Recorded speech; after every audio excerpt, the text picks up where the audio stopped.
Closed captioning of this program is brought to you by Pioneers. Energy for life.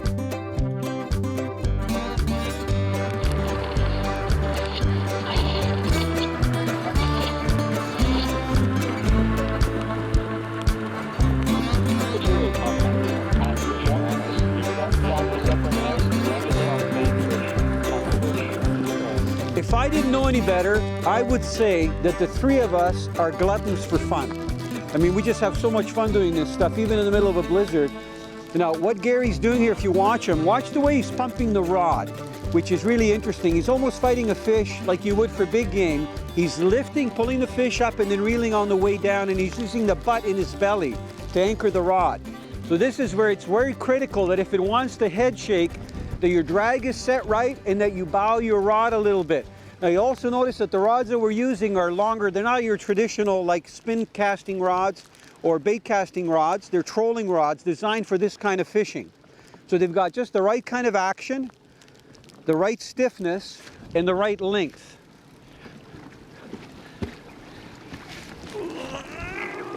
Okay, gorgeous fish. See if I can get them in. Now the other thing, when I'm lifting these fish up, you'll notice I'm bringing the neck close, closing it and bringing it up, as opposed to, you know, heaving the net where there's a chance of breaking the shaft or the fish coming off. Now you'll notice the hooks fell out of that fish. That's because they got very hard mouths. Look at how gorgeous that fish is. See how big their mouths are? That's to grab those big bait fish and lures. And look at what a prime specimen. It's going to put him on the tape measure real quick. And it's about 29 inches. I guess I got overly excited. But that's still a very decent fish. Well done, Gary.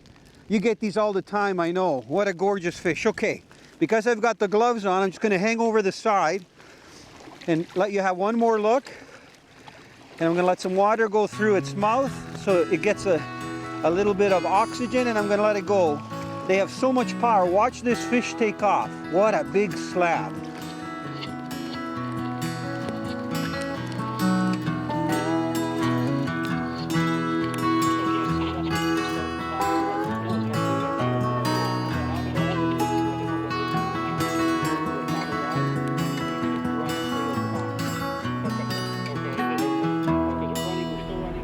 If you're planning on doing any serious trolling, whether you're flat lining, that means that you just troll your line out behind the boat, or you're using a planer board to get the line away from the boat, one thing that's critical is to know how much line you have out, and you'll see why in just a moment. What I have here is probably one of the best trolling outfits that you can use when it comes to trolling for anything from salmon and trout right up to big walleye like we were doing today. This is an RSC counter reel, and you can see that the counter is right here. So whenever I want to zero it, I push the little red button and it goes to zero. When I put the line release lever down and the line goes out, the counter starts going. So I know exactly how much line I put out. The rod, this particular one, is a short downrigger rod. This one is 8 feet long, and it's not too wobbly. The action is actually quite stiff, which is ideal for using some of the stick baits, like for trolling for large walleye. It's a 2-piece rod, and we have a 30-pound braided line, main line that's on there, and then 20-pound fluorocarbon as our leader. Now, today we had really good success using the tail dancer again. Okay, we're getting walleye right up to 10 pounds. This particular tail dancer that I'm holding up here, and I'm trying to get my glove off it, is tail dancer number 9, but it's called the Deep Series. I don't know if you can see that that lip is actually quite longer than the standard tail dancer. The color is silver, which is minnow color, with a dark back. So it's very natural color.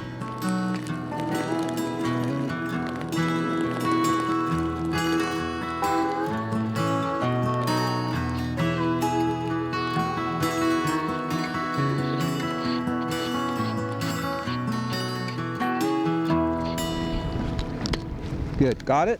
Got it. When you're running planer boards, a lot of times you're adjusting and everything. For example, I was watching Gary and Grant do their work, and they're constantly making sure that there isn't debris on the lures, which is really good. A good guide will do that. And also always changing the depths that you're running the baits at, because we're running, for the most part, deep diving crankbaits, but they don't normally run them all at one depth. So you adjust by how much line you have out and the actual size of crankbait and lip that you have, because The fishing conditions can change at any time, and a good guide will adjust to the conditions, right? Do you ever have to add weights to get your baits to go down farther? Yeah, typically Gary and I will experiment depending on the depth of water. In the water we're fishing today, we wouldn't have to use a snap weight, but in the deeper water, like you mentioned, Adolphus Reach, we will definitely play around with snap weights. Good. It's another nice fish. I'm going to get ready on the platform. Right back here. I'm going to move this. Yeah. You're doing good. Look at that. What a trophy. Just a little farther, big head shakes. Oh, come on, baby. Got him. Good fish. Nice walleye. You guys are used to this, right? Getting these big fish? It's a good eater. Now, Grant, before you came down here with Gary and you started your service, where did you walleye fish? I did predominantly most of my walleye fishing on the Kawartha Lakes. Okay, good. So nothing like this. No, these are some of the nicest walleyes you can get, I'd say, in North America. There's a, you know, it's so reliable. Actually, you can leave it in there for 1 sec. I just want to show them how well the fish hit. Thank you very much, Gary. You know, all these fish are so healthy. That's probably about an 8-9 pound fish. Absolutely. It's very thick, and you can see that it hit that tail dancer. It's got that back hook in its mouth. I don't know if you have the pliers, Grant. We're just going to pop that out. You know, you can use a variety of wobbling lures here. The trick is to use the right color combination and one that has the right action. Beautiful, well done. And it's going to take a quick measurement again, since the tape measures right here. It's 30 inches. That's right. I mean, our fish have been averaging like 28 to 30 inches. It's going to get them back in. You can see how thick they are. They're gorgeous. Grant, do you ever get tired of landing these big fish? Never. I get tired of the cold weather, and that's about it. Yeah, just from being out long hours and stuff. Okay, I think he's ready to go, so I'm just going to get him back up again, and he should go out nicely. Come on, come on. There we go. Beautiful. That was awesome. Now, Grant, did you think that guiding would be as hard as it is? Because it's one thing, I know, Gary, the two of you guide literally every day, especially in the fall when you get these big fish coming in.